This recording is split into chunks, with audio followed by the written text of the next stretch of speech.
we did another investment, which this is a game changer for sure for Dorothy and I.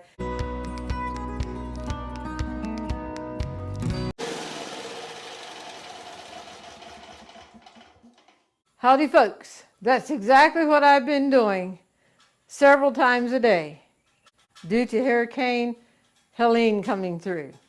We have been most grateful for this big generator that we invested into a number of years ago. When the power is out, that is very, very hard, but especially Buddy in our household. With his health conditions, his epilepsy and all, heat and the muggy feeling that is in the house from the AC being off, it is very, very hard on him. And then we did another investment, which this is a game changer for sure for Dorothy and I in dealing with everything. Let me turn the camera around. I'm going to show you something on the wall. The end result was we have a transfer switch. Water is very important when your power is out. And I've had to already put containers on the back of the truck and go out and haul it in. We have dogs, we have us, and just life in general. So we wanted to have access to water when our power is out. We have access through the generator, creating power into the house, into the panel box. We can operate all our 110 outlets in the house. Now, you don't want them all on one time. You still have to use mossy-macy-kite, as the Dutch word is. You have to use common sense. But then the 220 breakers we don't use. But our wash machine, that's a 110. So every day we've been putting a load of wash through, but we can't use a dryer, which is fine. We're making it without the dryer. So when our power comes back on, that light right there will come on and be green. So we are looking forward to our green light, the go ahead that we have the powers back on and we can go back to life as it had been. Our hearts are saddened and devastated for those who have great loss. This is the same hurricane that affected into North Carolina, Tennessee, where there's major, major damage and major loss of lives. And there's still some missing, and our hearts go out to them. So our life here seems like we are living in heaven on earth compared to what they are. So our hearts go out to them. And we're very, very grateful for all the linemen out there working and everyone involved that's pitching in together, whether you're part of the cleanup crew or neighbors helping neighbors, family helping family. So we're very, very grateful. And the number one priority is that they stay safe. And when this is all done, they get back home. Okay, hop back over to the generator. And remember, when we have power, the green light is on, and I'll have to show it to you. This right here is a heavy-duty cord that goes over to the outlet that takes the power into the house. Okay, I like to put gloves on to handle the gas cans, so I don't like to get any gas on my hands if any would splash.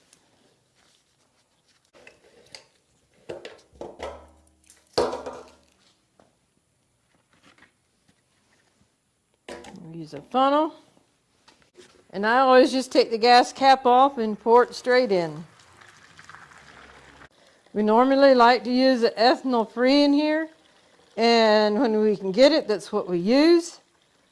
But at a time like this, when you need fuel, you just get what you can get. When the power is back on and we don't need the generator anymore, then we can let the generator run until it's down to low that we can put the ethanol free in again. We could add a stabilizer to this, but the ethanol 3 is easier on the motor as well, from my understanding.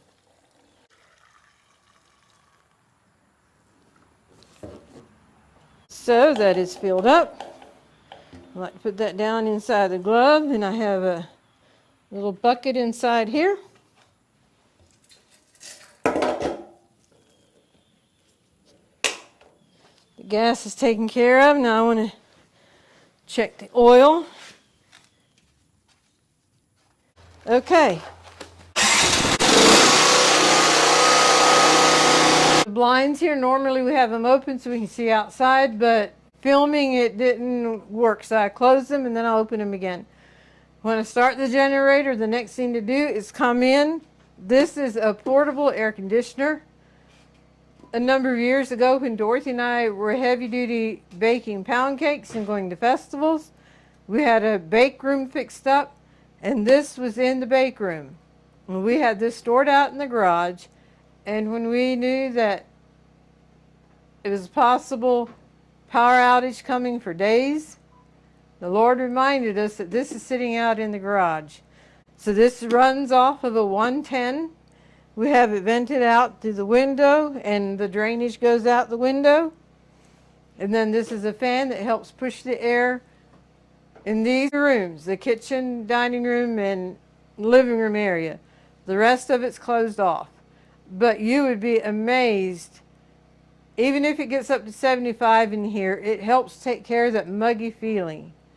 And Buddy has been overall doing very well. So, without further delay, I'm going to start it. It did get up to 78 yesterday. Okay. Dorothy said it did get up to 78 yesterday, so it must have been warmer outside and it was hard for this to do its job. This has been a game changer. If you live in an area where your power goes out a lot, and especially if you have someone with health issues that the heat is very hard on them, I can recommend this. We can find one on Amazon. Leave a link for it just so you can check it out. If you choose to buy that, it's up to you. It won't be like this one because we bought this at an estate auction.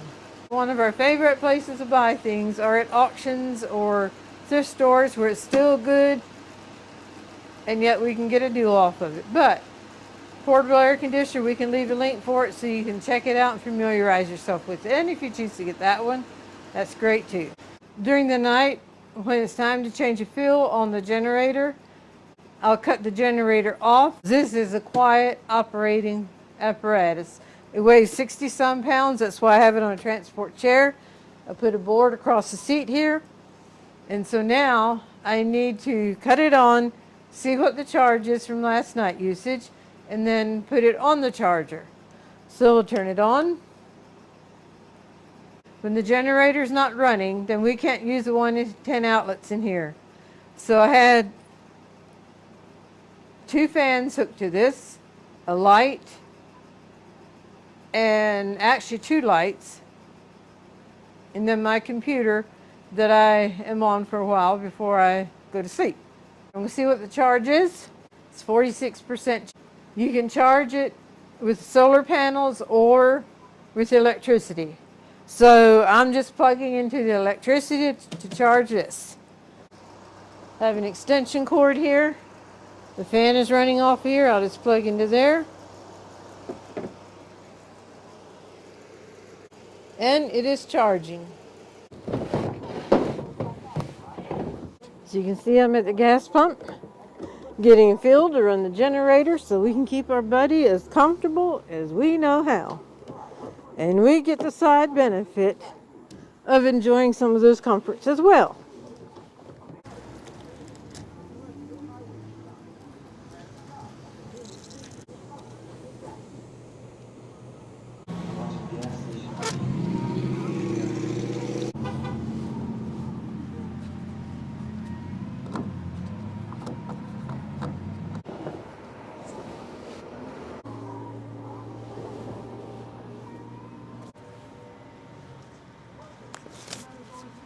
Alrighty, we are gassed up. I'm putting the receipt in my wallet so I don't lose it. And I have a feeling some folks looked at me and said, what in the world are you doing videoing this? But when you have a YouTube channel and a special event happening that you want to capture, you do what you got to do. And hopefully this will be the last time we have to fuel up for this. We know they have power from us 3 miles down the road, so it's getting closer and closer. Okie dokie. We'll be doing some voiceovers because of the noise of the generator. We were so glad for these drying racks that we had found at an estate auction several years ago. We put them to good use. We were so thankful to be able to use our wash machine because laundry does not stop just because the power goes out. We also set up a fan so that the clothes would be able to dry faster. And now we'll move on to cooking. We did most of our cooking in the carport so the heat would stay out of the house. And one day we made I don't know if you would call it a thick soup or a casserole, but it was fried out hamburger with onions, a lot of different vegetables, some rice, some broth, some milk, and some cheese. It was very good. And then we made a meal that's a favorite of ours, pancakes and hamburger gravy. It was so good. We made big batches of whatever we made, and we did share with some other folks. You'll notice we don't have any photos of any of the damage. At our place, it was only like tree limbs down and that kind of thing, but they didn't fall on any type of structures. Junior actually came up on Friday yet to take care of down limbs and so forth, and he was back on Saturday, and till then our place was all cleaned up. We had a lot of hard rain and high winds, and that did drive rain through at a place or two on our roof, but it was nothing really major, and our roofer will take care of that. And of course, we didn't want our buddy to be out of his cookies, and it was time to bake some more. Martha was glad that she had some cookie dough in the refrigerator. Whenever she makes a batch of cookies, she always makes a large batch and then puts some of the dough in the refrigerator. So this was wonderful that she didn't have to mix it together, but we had it that we could bake for Buddy. Another reason why we don't have any photos of damage is because we were prepared to be hunkered down for a number of days, and we didn't think it was needful for us to get out and about and hinder those who are clearing roads and taking care of power lines and all of that. And Martha kept herself entertained while she was waiting on the cookies to come out of the oven. And I assume she found some recipes that she will probably be sharing with you at a later date. We were able to get word out to some of our neighbors that we have water because of the generator, and it was a blessing to see them rolling in with the truck with containers on the back to fill up with water to supply their water needs for themselves and also animals. And of course, there were the daily egg sandwiches of some kind to make for Buddy. Earlier, when I checked the oil, I did not add any. I was unsure if you check and add on warm motors or cold motors. So I thought I would deal with it later. And later, when I was ready to add gas again, I decided I need to deal with it. And before I called Junior, my brother, to ask him about the oil, our pastor and his wife drove in the lane. Someone from the church donated 5 gallons of gas for us. So he added the gas in the generator, and I mentioned something about the oil, and he knew exactly what to do. He said, "You want to check it on a warm motor." So he checked it and added oil. So that was a huge blessing. And then they came in the house and brought cheer to Buddy by visiting him. Buddy sees him preach on live stream, so it was a huge blessing of the encouragement that they brought to the house.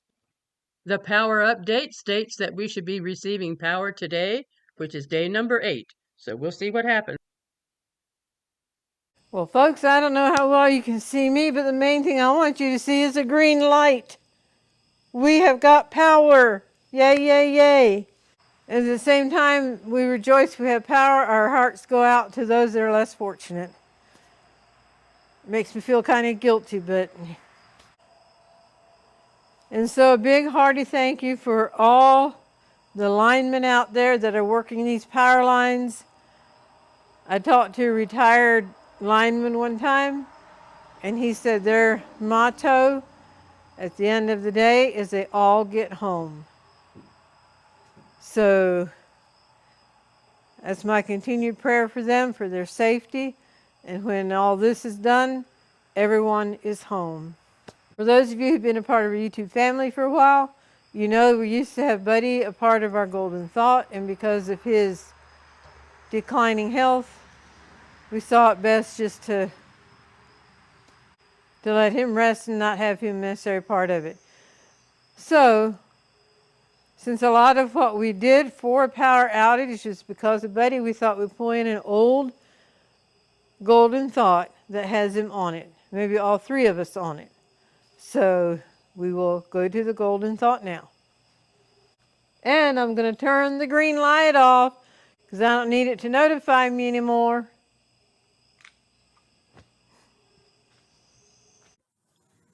Our brother Buddy was brain damaged at birth. He's epileptic and nonverbal. He's always been a very special part of our family. We included him in the Golden Thought as a way of encouraging anyone who has a special needs person in their life. Hello and welcome to today's episode of the Golden Thought. And I'm Martha, and this is my very special twin brother Marvin, and Dorothy's joining us today. As I was canning and talking about the manual, the importance of reading the manual, studying the manual, and following the manual, the song "I'm Using My Bible for a Road Map" just kept going through my mind. So Dorothy is going to read the lyrics to that song. So here's Dorothy. I'm using my Bible for a road map. The 10 Commandments, they tell me what to do. The 12 disciples are my road signs, and Jesus will take me safely through. I'm using my Bible for a road map. The children of Israel used it too. They crossed the Red Sea of destruction, for God was there to see them through. There'll be no detours in heaven, no rough roads along the way. I'm using my Bible for a road map. My last stop is heaven some sweet day. That'll be a wonderful day, won't it, buddy, when we get to go to heaven? Amen. Yes, that's right. Mm-hmm. Very good. Okay, why don't you give this to Martha? Thank you, Buddy. And this is actually Buddy's Bible. It has his name on the outside. And so one he'd go take along to church when he could go to church. And he'd often sit for hours sometimes just holding the Bible, always so neatly with his hand over it. And right there, it's he must have had it open right there. It's in Job, or maybe it was over there, which is in Psalms. But anyway, Buddy loved his Bible, and still does. Yes. You want me to take it? You can give it to Martha. She'll put it away. Yeah, I'll put it away. Over there on the stand right beside you there. Very good, Buddy. Okay. All right. Well, we thank you for joining us today on this episode. We hope you've enjoyed it. What are you doing to me? He's being bossy to you. Buddy? He's parking your hand just right. What are you doing that to me, huh? That's good, buddy. Yeah, that's good. That was just a little glimpse of how Buddy used to tease with us. Anyway, we hope you've enjoyed today's episode. If you have, we ask that you would like it, to share it, and subscribe.